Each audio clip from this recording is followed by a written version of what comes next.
Good evening, mga gar. So, ngayong gabi nga itong dalawang bata ay nagtitimpla ng Joy. Kaya pala ang ingay nila kasi pinagkakatuan nila itong Joy na to. Meron ang kulay green at kulay blue. At itong tinitimpla nila ay kulay dilaw naman to.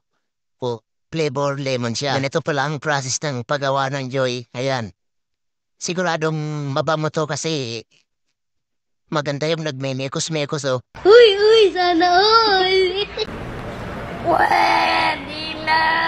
Mamaya naman yung pampalapot niyan. Kulay lemon yan mga gar. Kulay dilaw. Ito na ilalagay na yung kiwapo ng tawag dyan para siyang mantika. Tapos isusunod yung kulay dilaw na maliit na plastic pero makukulayan lahat yan. Ayan mga gar, panoorin niyo lang.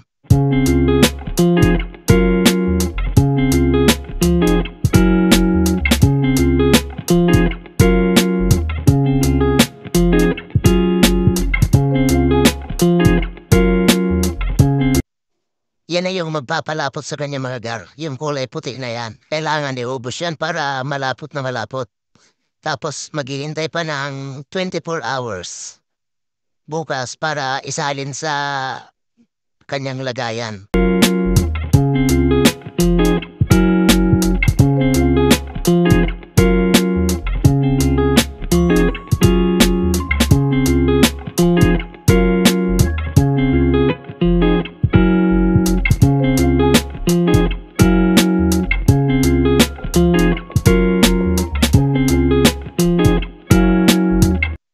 Ito na yung mga natimpla nila kanina mga gar. Itong dalawang timba na to. Kulay blue at saka kulay green yan.